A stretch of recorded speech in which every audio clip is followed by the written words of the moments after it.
میرا میں question question میرے یہ دو سوال ہیں آپ سے سر. یہ پوچھنا چاہتا میرا ہوں کہ کوشچن یہ ہے میرا سوال یہ ہے کہ اب ہے وقت پوچھیں کا آپ کے سوالات اس گھمبیر بحران کے بارے میں اور اس کے مختلف ڈھانڈوں کے بارے میں جو پاکستان کو اپنی گرفت میں لیے ہوئے ہے اور ہمارے جوابات.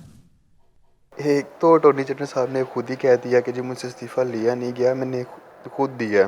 تو اس پہ تو ساری گورنمنٹ جھوٹ بول رہی ہے مینس، تو وہ تو فارغ ہونی چاہیے بالخصوص جو وزیر قانون ہے وہ. اور دوسرا ہمایوں اختر صاحب تو ان سے کچھ آگے ہی نکل گئے اور خود ہی کہنا شروع کر دیا کہ جی سیکیورٹی ادارے اس میں ملوث نہیں ہیں، مینس کہ انہوں نے یہ انفارمیشن نہیں دی جبکہ ان سے پوچھا نہیں گیا.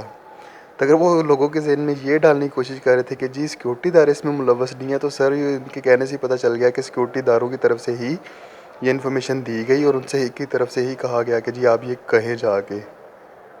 تو گورنمنٹ تو اللہ ہی وارث ہے، کیا کہہ سکتے ہیں. آپ کا کیا خیال ہے اس بارے میں؟ قاضی فائز عیسیٰ کے کیس میں فل کورٹ کے سامنے اٹارنی جنرل نے ان کے دائرہ اختیار کو چیلنج کرتے ہوئے یہ موقف اپنایا کہ کیونکہ جسٹس عیسیٰ نے سپریم جوڈیشل کونسل پہ شوکاز نوٹس کے بعد اعتراض نہیں کیا، تو اس لیے ان کے اعتراض کو مسترد کرتے ہوئے یہ فل کورٹ نہیں بننا چاہیے تھا. حالانکہ یہی وہ قانونی ٹیم تھی جو مشرف کیس میں 5 سال بعد بھی عدالت کا فیصلہ آنے کے بعد عدالت کے دائرہ اختیار کو چیلنج کرنے کا دفاع کر رہے تھے. ان کلابازیوں پر آپ کیا کہتے ہیں؟ شکریہ. دیکھیں یہ بہت بڑا قانونی بحران ہے. یہ اٹارنی جنرل وہ ہیں جو حکومت وقت کے لیگل ایگلز کے ساتھ ہر وقت کان اور سر اور گالیں جوڑ کے بیٹھے ہوئے ہوتے ہیں. تو ایسا نہیں ہے کہ دونوں کے درمیان کوئی ڈے لائٹ ہے، یہ بالکل ایک نظام کا حصہ ہے. اور آرمی چیف کی ایکسٹینشن کے معاملے کے اوپر تو آپ نے دیکھا کہ کس طریقے سے تمام کے تمام لیگل ایگلز جو ہیں عمران خان صاحب کی حکومت کے وہ مل کر کام کر رہے تھے اور پرائم منسٹر ہاؤس جو ہے وہ ایک کنسلٹیٹیو شاپ میں کنورٹ ہو گیا تھا جہاں پہ ہر وقت بیٹھ کر یہ قانونی ٹیم بات کر رہی ہوتی. تو ایک تو یہ کہنا کہ کسی کو پتہ نہیں تھا کہ اتنا بڑا بیان دے دیا کہ بینچ کے ممبران جو ہیں ان میں سے چند ایک کو علم ہے کہ قاضی فائز عیسیٰ کی پٹیشن کیا ہے، یعنی سجیسٹنگ دیر بائے کہ یہ آپس میں اندر خانے ملے ہوئے ہیں اور خام خواہ حکومت کو بیوقوف بنا رہے ہیں. دیکھو چھوٹا بیان تو ہے نہیں، جس طرح میں نے کل میں ایس ٹی ایچ میں کہا، تو یہ ویسے تو دیا جا نہیں سکتا. تو اس حد تک اٹارنی جنرل صاحب کی بات میں ہمیں ایکس اٹارنی جنرل کی بات میں ہمیں وزن لگتا ہے کہ حکومت کی طرف سے ان کو انڈیکیشن یا ڈائریکشن دی گئی ہوگی. اب مسئلہ یہ ہے کہ انہوں نے اپنی کریڈیبلٹی کے ساتھ وہ ہاتھ کیے ہیں کہ اگر یہ بہت بڑا سچ بھی بول رہے ہوں گے تو لوگ یہ کہیں گے کہ جی آپ ذرا اپنا ماضی دیکھیں، آپ اپنے ذرا بیانات دیکھیں اور پھر آپ کا یہ کہنا کہ آپ سچ بول رہے ہیں اور ہمیں آپ کی بات پہ یقین کرنا چاہیے، یہ ذرا زیادتی ہو جائے گی. تو ایک تو انور صاحب جو ہیں انہوں نے اپنا عہدہ بھی گنوایا اور قانونی عزت اور پیشے کے ذریعے جو محنت کر کے بنائی تھی وہ بھی خاک میں ملا دی. اور یہ بہت بڑا لیسن ہے ان لوگوں کے لیے جو سمجھتے ہیں کہ وہ اتنے چالاک ہیں کہ ہر وقت ان کی چالاکیاں کامیاب ہو سکتی ہیں. تو چالاکی سے پھر دوسرے بندے کا نام لیتے فروغ نسیم صاحب. ہر دور کے اندر ایسے بندے آپ کو ملیں گے جو بڑے میٹھے انداز میں آہستہ آہستہ بول کر اور قانونی پہلو ادھر ادھر سے نکال کر یہ ثابت کرنے کی کوشش کرتے ہیں کہ خداوند تعالیٰ نے ان کو ایسا دماغ عطا کیا کہ اس سے پہلے کسی قانون کی سمجھ بوجھ رکھنے والے کی کھوپڑی کے اندر اتنا بڑا دماغ نہیں آیا.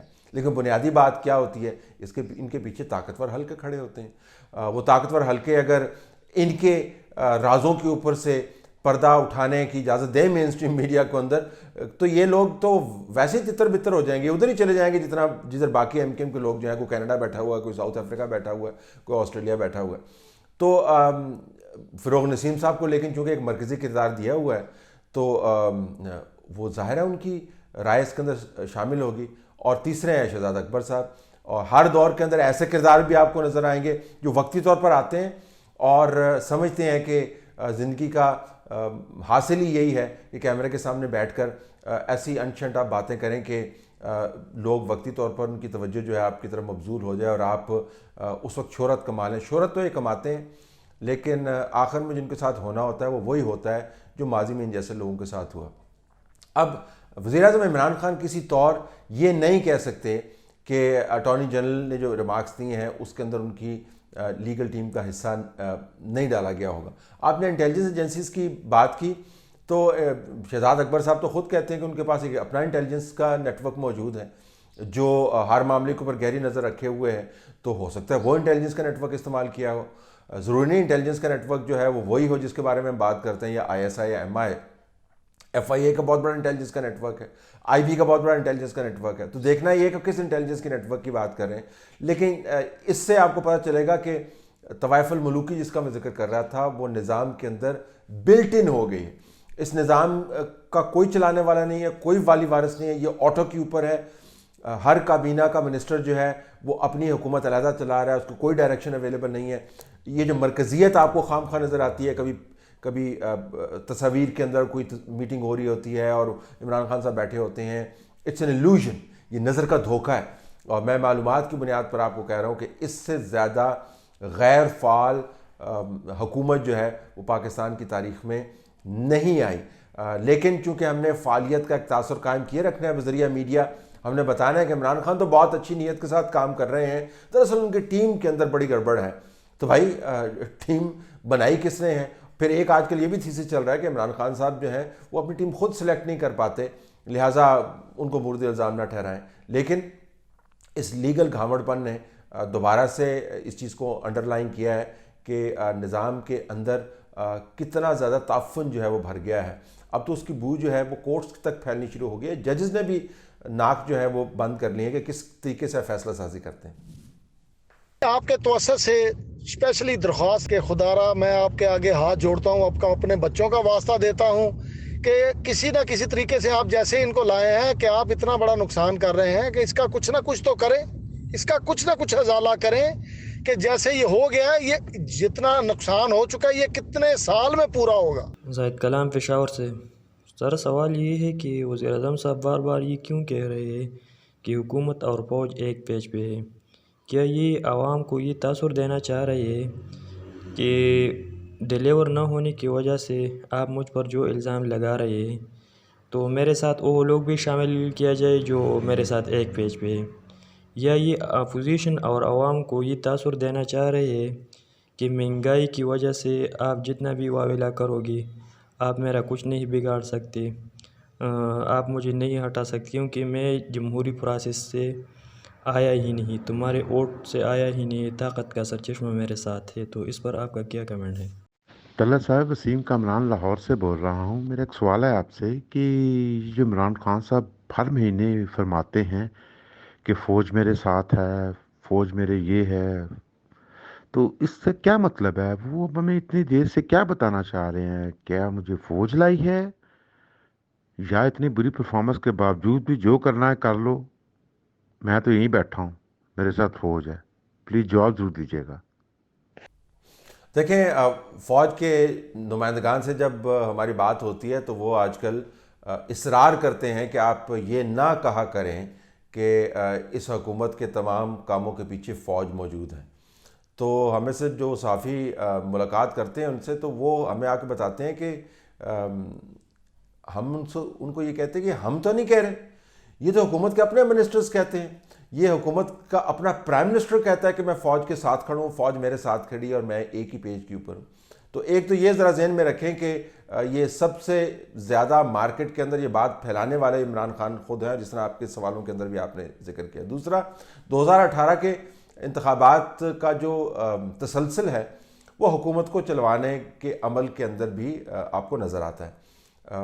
انتخابات کیسے ہوئے، دھڑے بندی کیسے ہوئی، جیپ کہاں سے آئی، گرینڈ ڈیموکریٹک الائنس کیسے بنی، باپ بلوچستان میں کیسے بنی، ساؤتھ کے دھڑے جو ہیں وہ کیسے علیحدہ ہو گئے، وغیرہ وغیرہ. وہ ایک نہیں 20 کہانیاں ہیں.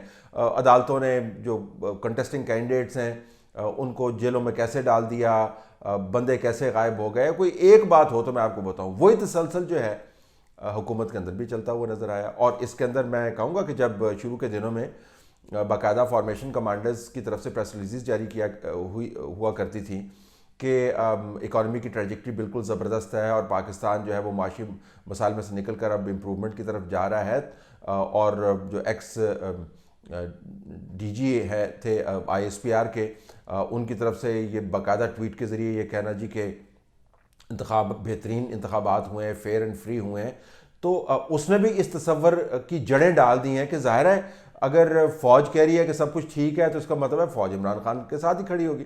اچھا، اس کے بعد آپ نے دیکھا ہوگا کہ کچھ دیر خاموشی چھا گئی، کیونکہ حالات جو ہے نا وہ ٹویٹس کے تابع نہیں ہوتے، وہ خام خواہ کی بڑکوں کی اور عجیب و غریب قسم کی انگریزی اردو کے مغلوبے کی فارمولیشنز کے ذریعے آپ لوگوں کو جو امپریس کرنے کی کوشش کرتے ہیں اس کے تابع نہیں ہوتے. ان کی ایک اپنی لاجک ہوتی ہے، نہ وہ میرے تجزیے کے تابع ہوں گے، نہ وہ آپ کی خواہشات کے تابع ہوں گے.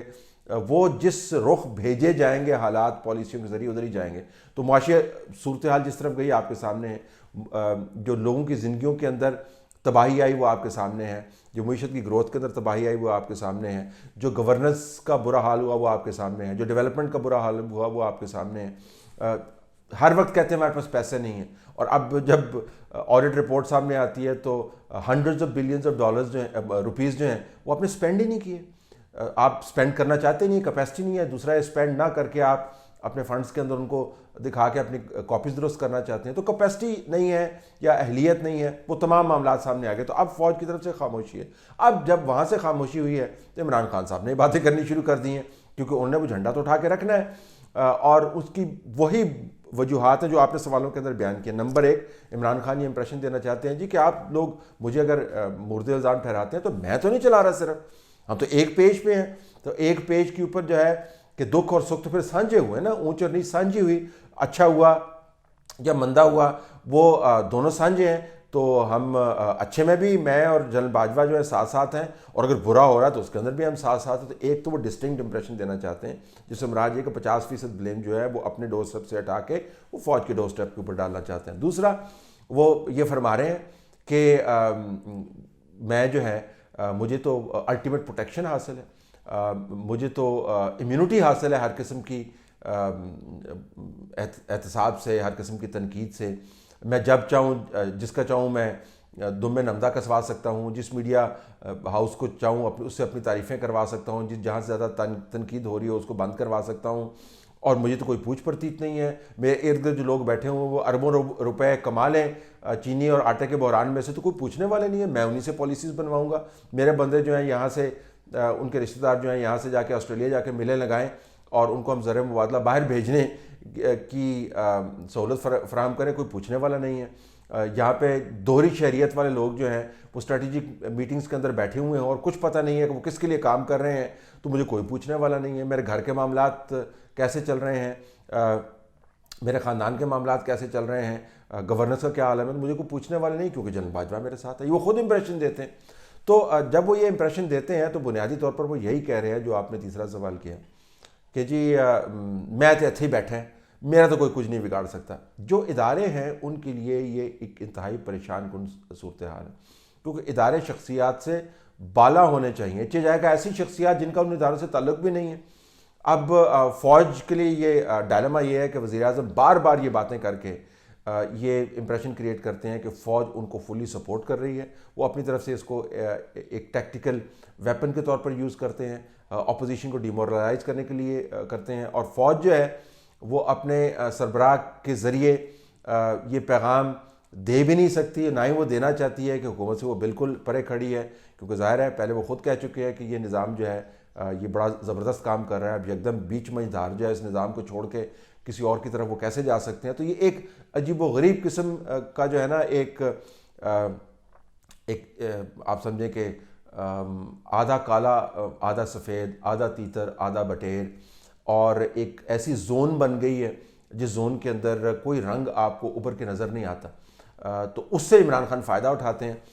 لیکن یہ زیادہ تر نہیں چل سکتا، کیونکہ یہ بیان کہ میں جو کچھ بھی کر لوں مجھے الٹیمیٹ تحفظ حاصل ہے، ان اداروں کی شہرت کے اوپر بہت بڑا بٹا اور دھچکا ہے جن اداروں کو ان تمام معاملات سے علیحدہ ہو کر ایک انڈیپینڈنٹ پرسنالٹی اور ویٹ کے ساتھ ملک و قوم کے جو مخمصے ہیں، جو ان کے مسائل ہیں، ان کو حل کرنا ہے اور ایک راہ اپنے دائرے کے اندر رہتے ہوئے اس کا تعین کرنا ہے. تو اگر آپ نیوٹرل پرسیو ہی نہیں ہوں گے تو آپ پھر نیوٹرل انداز سے تمام سٹیک ہولڈر سے بات کیسے کر سکتے ہیں. لیکن عمران خان بالکل نہیں چاہیں گے کہ فوج کا ایک تاثر ابھرے کہ وہ مکمل طور پر نیوٹرل ہے. وہ تو چاہیں گے کہ جی دنیا کو پتہ چلے کہ جنرل باجوہ ان کو لے کے چل رہے ہیں اور بالکل ان کا ٹینیور جو ہے وہ پورا کروائیں گے.